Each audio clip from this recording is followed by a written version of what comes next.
नल्ली डोसा। निम्मापुर नाम के गांव में सांबा नाम का व्यक्ति डोसा बेचकर अपना गुजारा करता था। वो डोसा बेचकर अपना परिवार चलाता था। सांबा के पास नाना नाम का एक बूढ़ा आदमी प्लेट धोने का काम करता था। सांबा नाना जी से और कोई काम नहीं कराता था। वो उनसे सिर्फ प्लेट धोने का काम और ग्राहकों को डोसा पहुंचाने का काम कराता था।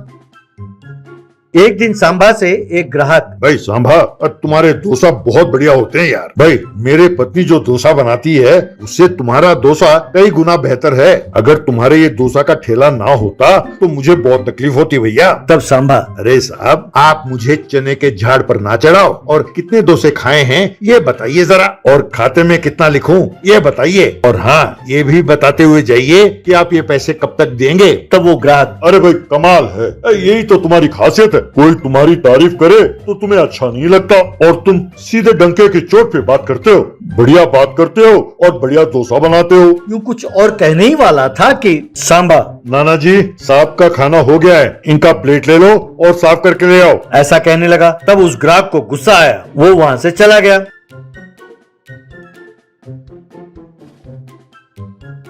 तब सांबा, एक तो डोसा खाता है और पैसे नहीं देता, इससे मुझे पैसे ऐसे मांगने पड़ते हैं मानो मैंने ही जबरदस्ती इसे उधार दिया हो। अपना धंधा भी दिन बर दिन घटता जा रहा है।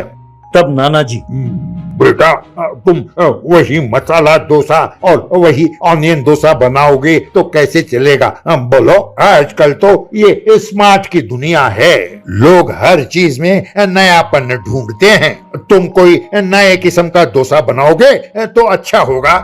तब सांबा, बूढ़े, एक तो तुझे नौकरी पे रखा यही बहुत बड़ी बात है और अब तुम मुझे सलाह देते हो। हाँ? इस पीढ़ी के बारे में तुम क्या जानते हो? वहाँ जो प्लेट पड़े हैं पहले उन्हें साफ करो। बड़ा आया मुझे बोलने वाला। तब नाना जी ने चुपचाप प्लेट धोना शुरू किया। एक दिन डोसा बनाने का धंधा शुरू हुआ, ग्राहक आने लगे। तभी एक बहुत अर्जेंट काम आया और सांबा साथ वाली गली में चला गया। तब नाना जी अकेला था जो ठेला संभाल रहा था। तभी एक ग्राहक आया और, ताऊ जी सांभा नहीं है क्या? मुझे अर्जेंट 2 डोसा चाहिए। तब नाना ग्राहक से, बेटा वो साथ वाली गली में गया है, तुम जरा रुको, मैं डोसा बना कर देता हूँ। कहकर डोसा बनाने के लिए उसने हाथ में कड़छी ली। तभी सांभा वहाँ पहुँचा। नाना जी को डोसा बनाते हुए देखकर सांभा चिल्लाया, सांभा, क्यों रे बुढ़े, अब तू डोसा बनाएगा? एक तो तुमसे प्लेट ठीक से नहीं धोया जाता और तुम क्या डोसा बनाओगे? हट जाओ यहाँ से। तब नाना जी ने बहुत अपमानित महसूस किया, लेकिन लाचार होकर वहाँ से हट गया। कुछ दिनों बाद वहाँ पर आसपास बहुत सारे डोसा के ठेले आ गए, इसलिए सांभा का धंधा एकदम ठप पड़ गया। एक दिन सांभा नाना जी से, नाना जी लगता है मुझे ये ठेला यहाँ से हटाना होगा क्योंकि अपना धंधा यहाँ चल नहीं रहा है, अब आप भी कोई और काम ढूंढ लो। तब नाना जी वहाँ से अचानक चला गया। सांभा के समझ में नहीं आया कि नाना जी यूं अचानक क्यों चला गया। थोड़ी देर बाद एक पैकेट में कुछ गोश्त की हड्डी लेकर नाना वहां पहुंचा। ये देखकर सांबा हैरान रह गया। सांबा कुछ कहने ही वाला था कि नाना, सांबा बेटे तुम थोड़ी देर के लिए चुप हो जाओ। ऐसा कहा तो सांबा के समझ में कुछ नहीं आया। नाना जी ने उन हड्डियों का सूप बनाया और डोसा बनाकर नाना जी ने उस पर सूप को फैलाया। फिर उस सूप के ऊपर उसने एक ऑमलेट बनाया।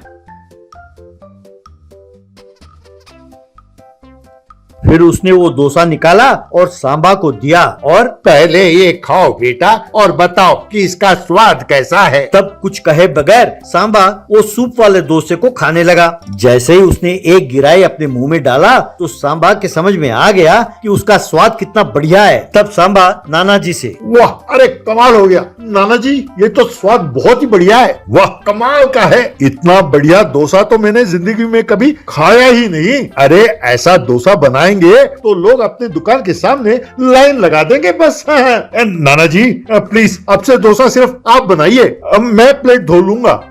तब नाना जी, बेटा सांबा, एक वक्त था जब मैं शहर में डोसे का ठेला चलाता था। बहुत अच्छा चलता था मेरा धंधा, लेकिन मेरे बेटों ने मेरे पत्नी के मृत्यु के बाद सारे जायदाद अपने नाम कर लिया और मुझे घर से बाहर निकाल दिया। मुझे भीख मांगना पसंद नहीं था, तो इसलिए तुम्हारे पास आ गया काम करने, ये सोचकर कि खाने और रहने का तो इंतजाम हो ही जाएगा। तब सांबा के समझ में आया कि उसने अनजाने में नाना जी का बहुत अपमान किया।